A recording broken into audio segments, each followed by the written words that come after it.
Across the globe, climate change coverage seemed to peak in about 2021. Since then, it's declined, according to a study, about 38%. And the decline just from 2024 to 2025 was 14% just in the 1 year. It's definitely on the decline. So as climate becomes more urgent, you would think that there'd be more high quality climate and clean energy coverage, but it's going the opposite direction for political reasons, nothing to do with what's happening with the climate, basically.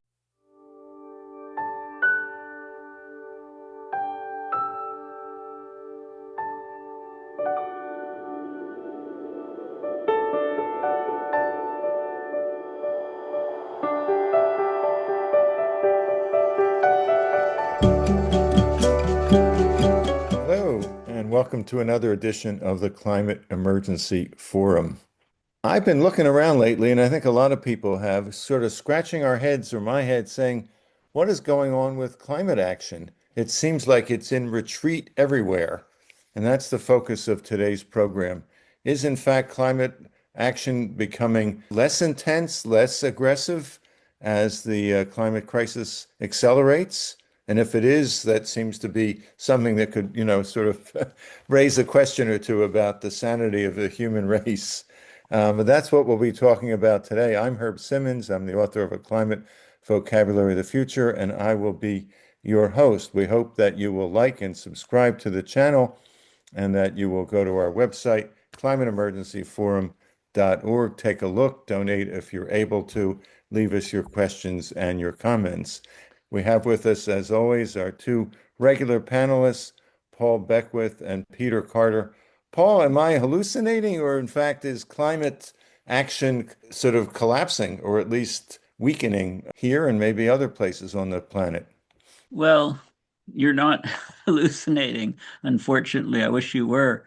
Across the globe, climate change coverage seemed to peak in about 2021. Since then, it's declined, according to a study, about 38%. And the decline just from 2024 to 2025 was 14% just in the 1 year. It's definitely on the decline. A lot of the really good coverage, it's around the world, but the US has a preponderance of media outlets, and US news and media gets global coverage more than, say, some of the other stations in other countries, whether it be TV or radio, etc., or just articles in newspapers or online. And of course, the media, social media companies are in the US for the most part that control that for the world.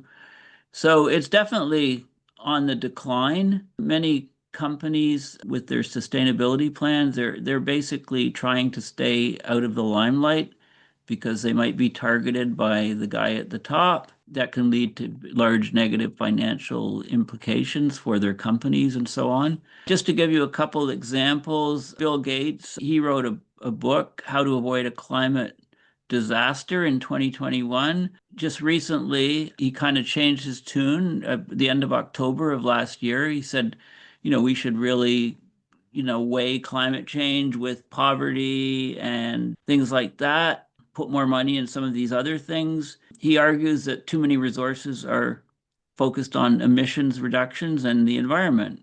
But I would just like to say, Bill Gates is not a climate scientist. He's just a billionaire.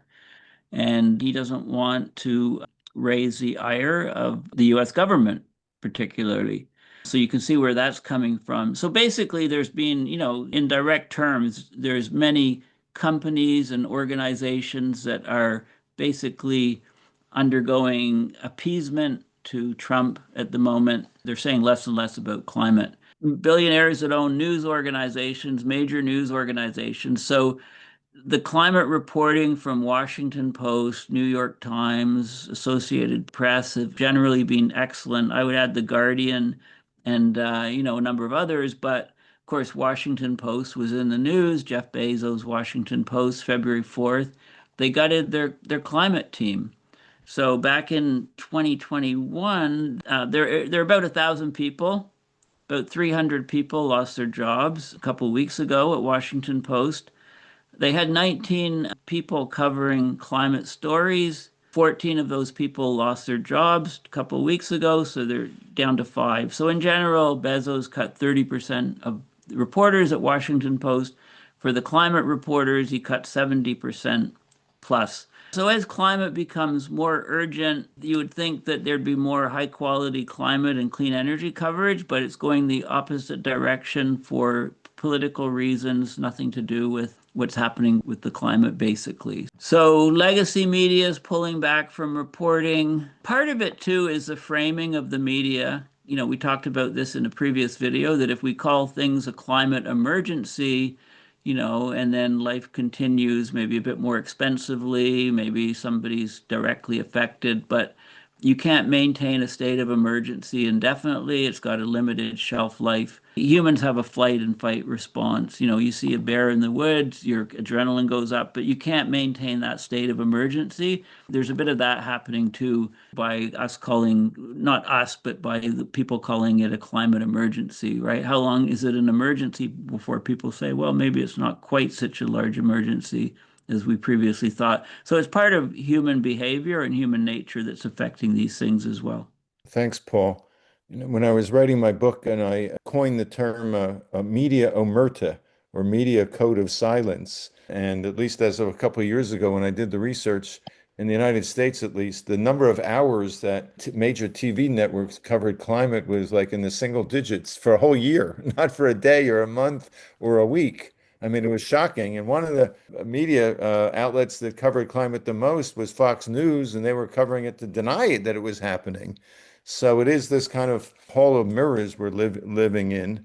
With that hall of mirrors, let me turn to Peter Carter for your thoughts. Yeah, there's a clear retreat, a very noticeable retreat from climate change action, climate change awareness, climate change involvement. And of course, the big factor, the big influence that's making this a lot worse already is the present United States Republican Trump administration that is way more than a climate denier. They're a climate enforcer because they're a fossil fuel enforcer. So everybody knows that this administration is pushing more fossil fuels in every way imaginable. Like even the last executive order was ordering the Pentagon to buy electricity specifically from coal-fired power plants, and it goes on. However, I do agree that generally, underneath that, there's been a retreat pretty generally. I think that every time there's one of these huge impacts, massive forest fires, they're happening on a regular basis, massive impacts. I think the media should say this confirms that we're in a climate change emergency. It tends to go the other way. It's very rare for actually the media to even mention climate change when they're reporting these worst ever climate change impacts. The other problem, which is a retreat, and I must say that there's been a retreat since the 1990s. 1990s is still the high point of politically and socially and publicly awareness of climate change and a drive for action. And then, of course, we have the COPs, the United Nations Conference of the Parties, which is what everybody focuses on and the media focuses on every year. But they are set up to fail. They failed for 30 years. They will continue to fail. Yet again, there's a draft from the next COP, COP 31, among 14 action agenda items. This, of course, is from The Guardian. There's nothing about fossil fuels, nothing about transitioning away from fossil fuels. So again, as in COP 30, we and everybody has to push for fossil fuels to be included in the agenda.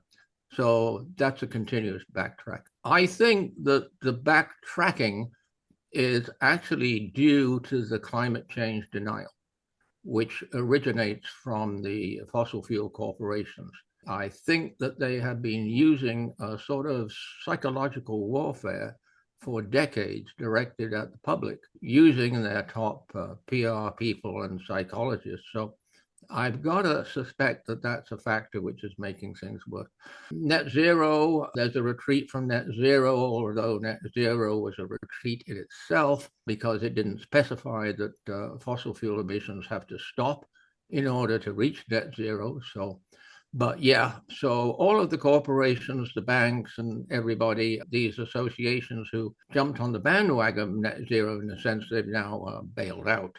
So that's a bad sign. That's a sign of a retreat. And we have record emissions, right?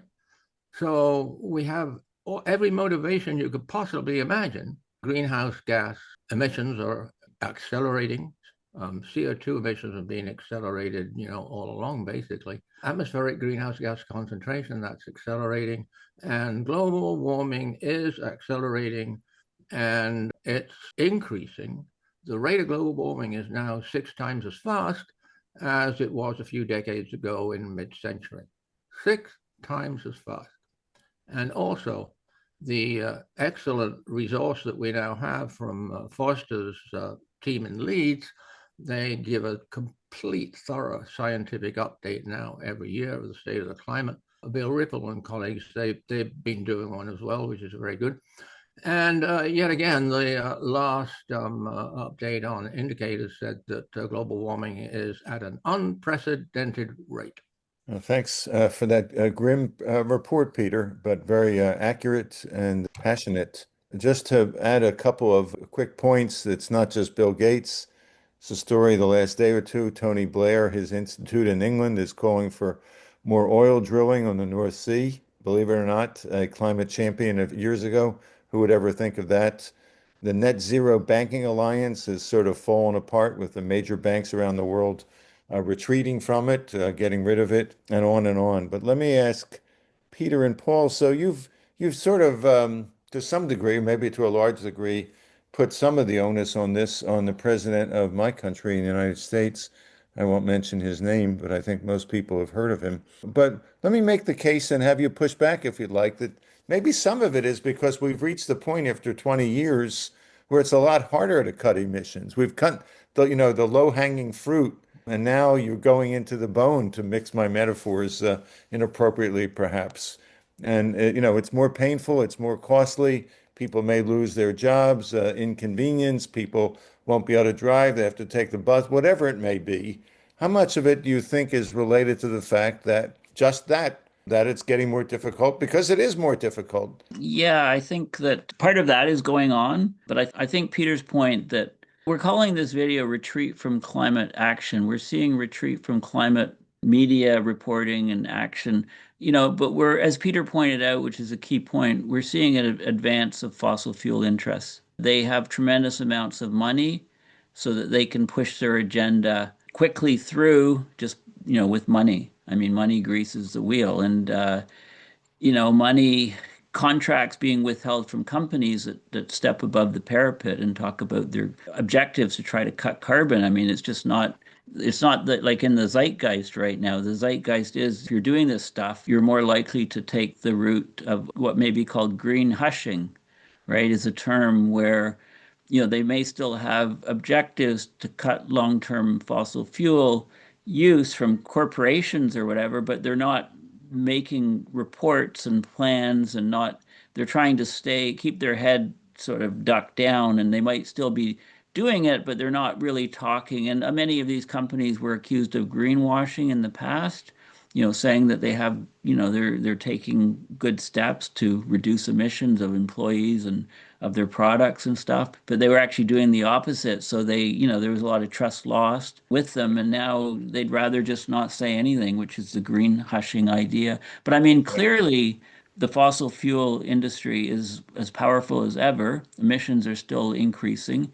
Levels of CO2 and greenhouse gases are still higher in the atmosphere. But the U.S. administration just announced that they're rescinding the EPA announcement saying that greenhouse gases are endangering people. So by removing that, they're arguing that they can save $1.3 trillion because car companies can make whatever they want, et cetera. But they're failing to see that, maybe in the short term they can save some money, but in the long term, I mean, they take the planet down with them. So this is a little flaw in the logic of that. So Peter, to what extent my position is that some portion of this is because it's getting a lot harder and more expensive. Clearly, some portion of it is Donald Trump, the oil companies, and everything else we've been talking about for years. What do you think about that, or any other reason? I mean, to try to get behind this trend. Well, economically, the low-hanging fruit is still there. They've never been sort of noticed. Nothing's been done about them. And the economics is very clear. It's being confirmed over and over and over that mitigating climate change is not a cost. As the public is actually being told over and over and over, you'll find that in the media reporting on climate change. It's a huge economic benefit. The economists have confirmed that. So the low-hanging fruit is simple. Stop the fossil fuel subsidies. But the opposite is happening. Governments continue to subsidize the fossil fuel industry in increasing amounts, and they continue to push and encourage even more fossil fuel extraction projects. Thanks, Peter. Let me just quickly say, and then we'll move on back to Paul again, that where I live, we have been debating last year whether to make a significant capital improvement that would have improved our energy efficiency, but the numbers just didn't work. Even though I live in a community that probably has the highest percentage of aggressive climate action folks of any place around. And, again, sometimes you just have to make the numbers work. But anyway, let me turn it back to Paul. Yeah, it's around the planet that there seems to be less. I don't know. Maybe many people have just sort of given up on the idea that they have any power to do anything. I mean, our society more and more is being run by individuals, very wealthy individuals who have tremendous sway over governments. So many young people are extremely concerned about where our planet is heading, about what's happening. And I think we're seeing more and more politicians in power that are very, very old politicians, very, very old people. And they're getting the power, and the argument is that only they have enough experience to run a country, for example. This is why I like to see some sort of hope with, in the US. Like I'm thinking of AOC. She's just given some recent talks at security conference in Munich and I think in some other places. And she's starting to sound more presidential in the way she's talking. So maybe she'll make a run at it. Is it possible? Well, she's young and she's a woman, so there'll be a lot of roadblocks against her. Would the Democrats want to say take a risk on her? But young people are tired, I think, of the status quo, the way things are run. So it gets to that, and it gets, we're talking about, the money that's behind, say, climate change denial, the money behind some right-wing politics that is doing away with a lot of different climate policies. They're also doing away with and interfering with democracy in many different countries around the world. So we haven't even mentioned, but I think it's relevant that democracy is an endangered species around the world.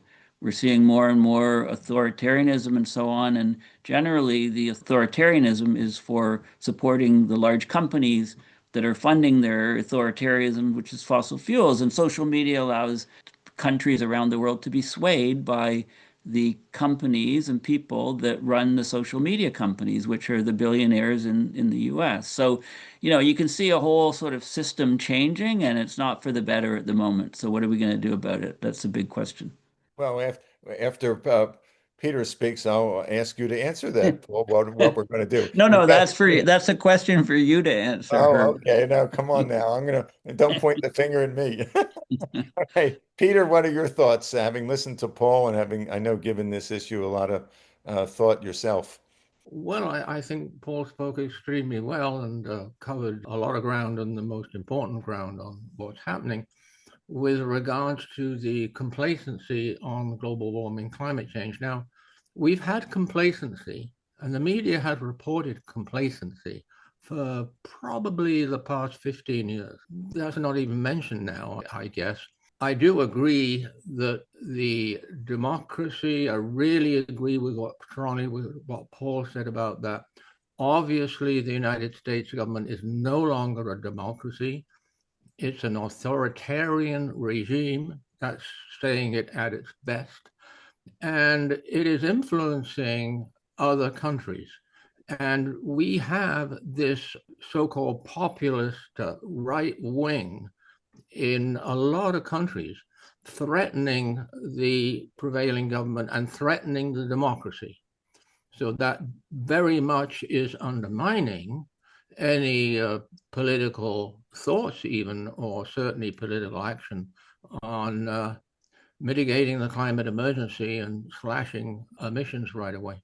Yeah, it strikes me that the countries that are still, to some degree or other, making a valiant effort and engaging in climate action, like the UK and France and Germany, all three of them have very strong populist right-wing movements that, are on the verge or potentially on the verge of winning power at their national legislatures. And we may well see essentially some European version of Trumpism in the major European powers in the very near future. The future is really up for grabs, notwithstanding those of you who watched our program last week about Hothouse Earth and know how urgent it is to act, how necessary it is to act aggressively. So here we are and have this dilemma. Should we just throw up our hands and end this program on that note? Paul, what do you think? Where do you want to take this conversation? Do you want to give our viewers some hope or some realism or something else?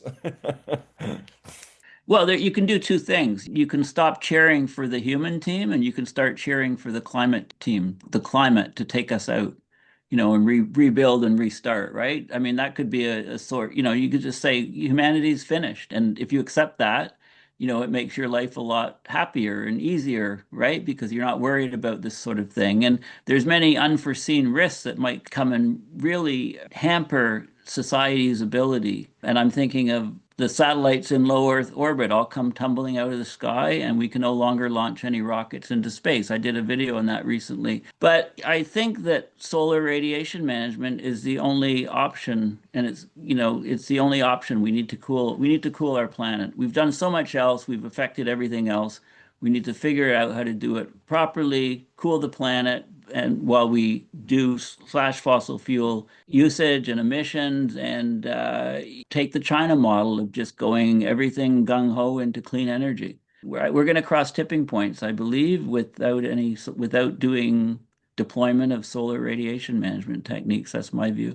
And Peter? Yeah, I can actually finish up on a positive note. There has recently, I think just in the past couple of weeks, been released from the UK what, in my view, is certainly one of the very best reports, assessments on our situation regarding the climate emergency and the biodiversity emergency. They're linked.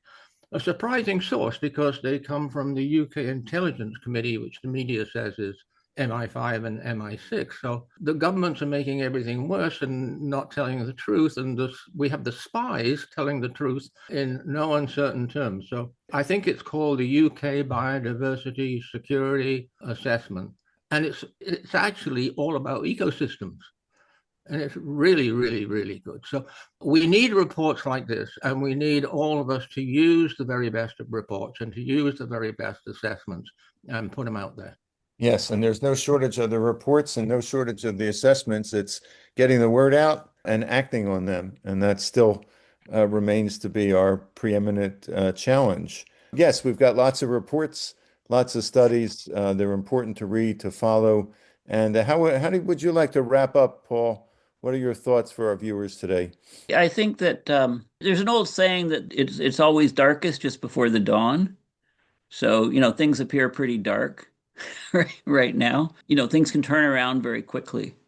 New leaders. I mean, one of the advantages of having really old leaders pulling the levers of power is that they're much closer to leaving the mortal coil, heart attacks, whatever, health, right? So they're not there for forever. I mean, with Trump and all his antics, I would be very concerned if he was like a 30-year-old man, but he's not. He's getting up there in age and his health isn't great. So all I'm saying is that things can change very, very quickly. When there's a few people who have inordinate amounts of power in the world, when those people are no longer in charge, things can change extremely quickly, in unexpected, amazingly fast things. So, we can have that. It's very difficult to predict the future.